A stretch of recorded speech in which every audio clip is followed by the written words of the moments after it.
This is the Bluetti 200 Elite. And I wanted to get it because I'd seen a lot of people bashing these Bluetti power stations. But from the website, it looked like a lot of the things that were wrong with old units had been fixed with this 200 Elite.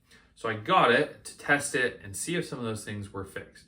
I'm going to go over some of the things that people had listed as issues with the old Bluetti power station. Then we're going to talk about, has this one fixed it or has this one caused new issues? First, I want to just talk about some of the history of this Bluetti company and maybe why some of these issues had happened. They launched a 200L in Indiegogo in 2020. They had a huge campaign, $7 million, and they had a lot of good reception for some of the things that they were doing, from pure sine wave to just better portability, smaller, things like that. And it kind of fell short of what people were wanting it to be. This is the upgraded or 5 years later version of that original 200L. This is the 200 Elite. And so I want to talk about some of those things that were fixed there, because some of them were just things that, a lot of companies struggle with when they start a big campaign. They have a lot of success and they're trying to crank out units very quickly and get the people before the deadline.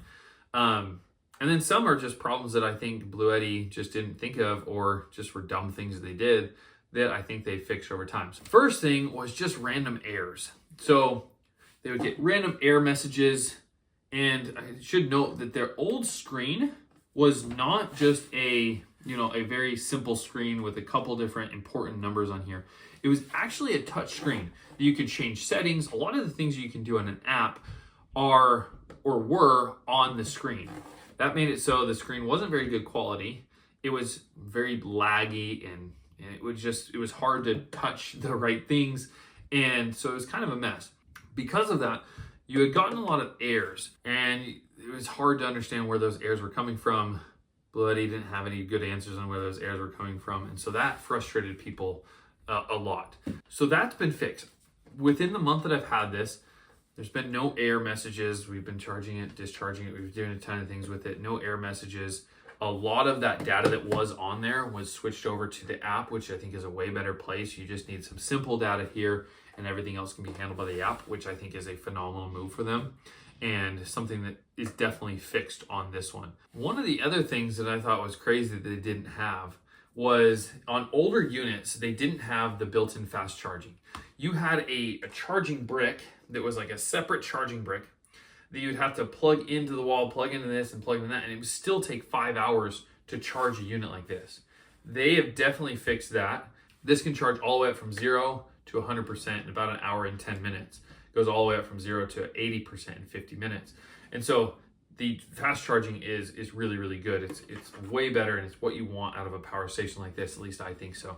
Especially since it's integrated, you don't have any of these big blocks you have to worry about. Now, something I will note there is the fast charging was harder to access than I thought it would be. Let me show you the screen on my app. So we actually had some issues. It said I needed a password to put in to actually activate the fast charging. It gave me all these warnings. So I had to call customer service, and the password was 888888888 was the password for activating that. I didn't see that in the manual, but I guess it was in the manual somewhere. Now I'd activate it from the normal 1300 watts of output all the way up to 1800 watts of input. Now for me, when I was charging, and I'll show you the results here, but I was only ever able to get up to about 1660 watts of input, which charged it really fast, but just wasn't as fast as they had said it would input, which I thought was interesting. I don't know if that was because of the charge level that I was at when I turned it on or something, but I was only able to get 1600 watts of peak input while charging this. So they definitely did fix it, but I think it is still a little quirky. I don't know why you have to have that password. If the password's already just in the manual, why add a password to that? It's very funky. I don't know why they did that.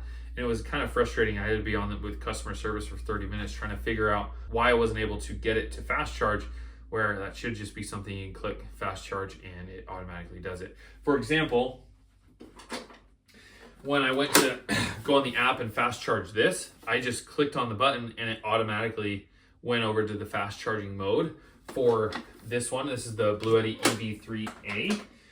But for some reason, with this one, they had this whole weird gimmicky password thing that was just a password that was supposed to be in the manual. So I don't understand that at all. But I do like that it's integrated fast charging, and that's all in here now.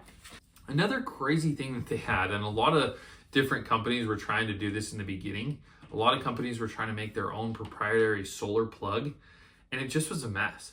They had this like plug that you would twist in and it would screw it in. It was just weird. So you had all these adapters if you wanted to use any other solar than just their solar Bluetti solar. You had to have all these adapters. Now they switched it to you have a normal DC PV input watt, and you can put up to 1,000 watts of input through this one plug. Some of the other battery banks actually have like multiple of these plugs that you can input. This one has 1,000 watts. You can go through this one plug. You can plug in any solar panel, and it just works really well. So that was something that they definitely fixed, and I'm really glad they did, because that just makes it way more user-friendly, allows you to use it with more solar panels besides just the Bluetti. Because the Bluetti ones are more expensive. They're nice, they fold up, but they're more expensive than a normal 200 or 400 watt panel that you can get just on the market. Another issue they had was they didn't have great app connectivity. You could only really see what was going on with the app or through the app when you're within Bluetooth range, which is okay, I guess. But now you have Wi-Fi connectivity, which connects to the Wi-Fi, and now you can see it from wherever you want in the world. And it makes the app a lot more useful. Whereas like you now have to come really close. Okay, now we can connect and we can see what's going on. Whereas now you can just see it whenever you want. You can, it's out in the garage, it's plugged into something, you turn it on, turn it off, or whatever, all from the app. Another huge thing that they fixed that I think makes it a lot better power station. A couple things that I think they still are missing from just reviewing other power stations at the same size. One, they don't have the RV generator plug, which I don't get why. This is a 2,000 watt, can output 2,600 watts at a time. I don't know why you wouldn't add that plug to allow it to be more of a backup solution and to allow it to be something for an RV. I don't understand why they didn't add that. They have it on their older AC200L, but they didn't include it here on the 200 Elite. So that's definitely something that they missed, and I hope, and hopefully they add it to an upcoming model. The other thing that they don't add that there's some of the other power stations, another thing they don't add that a lot of the power stations do at this level is a ability for them to add on to this. So for example, maybe you are just looking to get into this. I'm going to get a 2,000 watt power station, but I don't know if I want to get any bigger. Well, with a lot of the other brands like Anker, EcoFlow, they actually add a plug on the back or a plug on the side or whatever, that now you can add an expansion pack onto it that adds a double or even triple the amount of power, and it all goes through this first inverter. Why that's so important is because now you can get double or even triple the output for not double or triple the price. I mean, because this battery already has the inverter in it, and so all you have to do is get the bigger battery pack, and that all connects in to make it one cohesive big unit.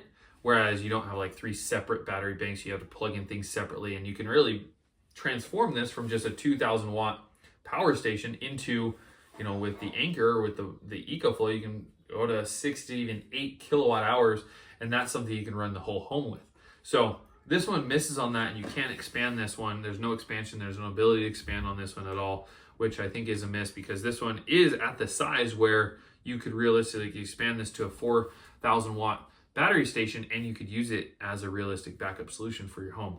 But this one does not have that, and I wish it did. I think this is a really, really good battery. I think it does everything that you're supposed to do. We went through all the things that it fixed. I think it really did a good job of fixing those things that Bluetti was criticized for in the past. So yeah, if you've been hesitant to get a Bluetti battery and you don't need that RV or you don't need the expandability, it's the best deal on the market right now for the output that it has. It has a few quirks, but it's a really, really, really good battery.